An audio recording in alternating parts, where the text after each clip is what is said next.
अस्सलामुअलैकुम जी, welcome back to another video. कैसे हैं आप सब? उम्मीद करता हूँ ठीक ठाक हो, घर आफियत से होंगे। माशाल्लाह काफ़ी चैनल्स पे कमेंट आ रहे हैं और दोस्तों के मुझे इंस्टाग्राम पर मैसेजेस आ रहे हैं, जी हम भी डीटीसी ज्वाइन करना चाहते हैं, तो हमें पूरी कॉस्ट बताएं कि कितनी कॉस्ट होती है, कितने पैसे लगते हैं और कितने इंटरव्यू में क्या क्या क्वेश्चंस आते हैं। तो स्टेप बाय स्टेप हमें A to Z बताएं। तो जी सबसे पहले ये है कि विज़िट पे जो लोग यहाँ पे आते हैं, ठीक है, जो जॉब जिनको नहीं मिलती, तो वो जो टैक्सी में, दुबई टैक्सी में जाने के मतलब ख्वाहिशमंद है, जो इंटरेस्ट रखते हैं जाने में, ड्राइविंग करने में, ठीक है, तो जब वो जाते हैं इंटरव्यू करते हैं, ठीक है, इंटरव्यू में इतना कुछ खास पूछते नहीं है और आपके स्किल्स के रिलेटेड या आपकी एजुकेशन के रिलेटेड सब कुछ पूछा जाता है, ठीक है।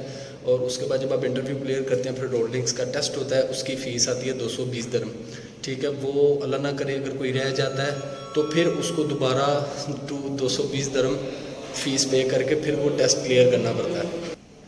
तो फिर जब वो टेस्ट क्लियर कर लेते हैं, फिर उसके बाद जो सर्टिफिकेट मिलता है रोलिंग्स की तरफ से, RTA का जो सर्टिफिकेट होता है, ठीक है, इंग्लिश लैंग्वेज का, फिज़िकल का जो टेस्ट होता है, आपकी आइस का जो टेस्ट होते हैं, ठीक है, वो फिर आपने ला के DTC ऑफिस में जमा करवाना होता है। फिर उसके बाद आपकी CID के सारे क्लियरेंस रिपोर्ट जाती है CID के पास, सारे डॉक्यूमेंट्स जितने भी ईच एंड एवरीथिंग होते हैं।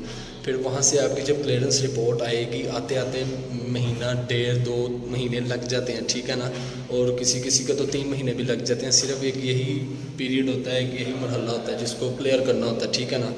और फिर उसकी जो फ़ीस होती है, जब क्या नाम लेते हैं, CID से क्लियरेंस आ जाती है, फिर आपको कंपनी ऑफ़र लेटर इशू करती है। ऑफ़र लेटर के साथ आपको फ़ीस जमा करवानी होती है। टोटल फ़ीस जो इसकी है 15,000 दिरहम है, ठीक है।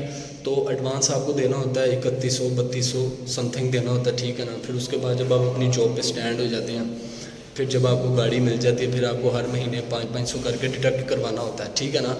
और एक बात और बताना भूल गया था, क्योंकि जब आपको ऑफ़र लेटर मिल जाता है, फिर जब आप अपनी वो करवाते हैं, फ़ीस जमा करवाते हैं एडवांस 3150 रुपये, फिर उसके बाद 2-2.5-3 महीने आपकी ट्रेनिंग होती है। आपको हर चीज़ के बारे में बताते हैं, समझाते हैं और आपको सिखाते हैं कि कैसे आपने पैसेंजर को पिक करना है, कहाँ पे ड्रॉप करना है, कैसे ड्रॉप करना है, ठीक है। ये सारा कुछ आपको बताते हैं, ट्रेनिंग में सिखाते हैं, ठीक है।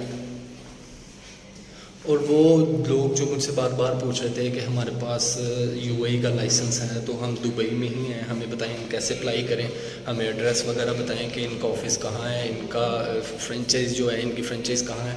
तो इनका जो मेन ऑफिस है, मेन हेडक्वार्टर जिसे बोलते हैं, मेन हेड ऑफिस, उन्होंने तो हायरिंग अपनी बंद कर दी है, ठीक है। और इनकी DTC वालों की एक एजेंसी है, लाइक वो भी कंपनी ही है, ठीक है ना। वो इसकी जो मेन ऑफिस जो है ना इसका, वो है अबू हिल मेट्रो स्टेशन, उसके पास ही है, समझ लें, अबू हिल सेंटर। उसके फर्स्ट फ्लोर पे है, सॉरी सेकंड फ्लोर पे है M11 ऑफिस नंबर, ठीक है ना। वहाँ पे जाएँ, वहाँ पे सारी इन्फॉर्मेशन ले, ठीक है। फ्राइडेज़ वाले दिन सुबह 8 बजे इंटरव्यू स्टार्ट हो जाते हैं, ठीक है। तो मेरी सब दोस्तों के लिए दुआ है कि अल्लाह ताला सारे भाइयों को, दोस्तों को कामयाब करे, इंटरव्यू में जल्द से जल्द क्लियर करवाए। इंटरव्यू इतना लेंथी नहीं होता, ईजी ही होता है, ठीक है। तो इंटरव्यू में सिर्फ आपके बारे में पूछते हैं, कहाँ से आए हो, क्या करते रहे हो, ठीक है ना। तो यही सब कुछ है। और वो दोस्त जो बार बार पूछ रहे थे कि जी हमारे पास UAE का लाइसेंस है, कतर का है, सऊदीया का लाइसेंस है हमारे पास, लेकिन हम पाकिस्तान में हैं, इंडिया में है, बांग्लादेश में है, तो हमें बताएं हम कैसे अप्लाई करें, ठीक है। तो अपनी होम कंट्री से तो आप ऑनलाइन अप्लाई नहीं कर सकते। हाँ, एक ऑप्शन है, अगर आपके पास कोई आपके घर के नज़दीक कंसल्टेंट है, एजेंट है, कोई एजेंसी है, इनसे रब्ता करें आप, इनके पास वीज़े वगैरह आते हैं, ठीक है। तो यही एक वाहिद बेहतर ऑप्शन है कि अपनी किसी एजेंट से रब्ता करें, अपने किसी पास एजेंसी से रब्ता करें, उनके पास वीज़े वगैरह आते हैं। अगर हैं तो ठीक है, नहीं है तो फिर आपको विज़िट पे आना ही होगा, और होम कंट्री से अप्लाई आप नहीं कर सकते। तो बाकी इंशाल्लाह ताला और भी अच्छी वीडियोस मैं बनाता रहूँगा, ठीक है ना, जो जॉब के रिलेटेड, ठीक है। तो बाकी इंशाल्लाह ताला दुआओं में याद रखिएगा। और सबसे बड़ी बात, मैंने लिंक डिस्क्रिप्शन में डाल दिया इंस्टाग्राम का, जिस भाई ने कुछ भी नहीं समझ आ रहा हो और भी किसी चीज़ के रिलेटेड पूछ रहा हो तो मुझे मैसेज ज़रूर कर सकते हैं इंस्टाग्राम पे, ठीक है। दुआओं में याद रखें और खुश रहें। अल्लाह हाफिज़।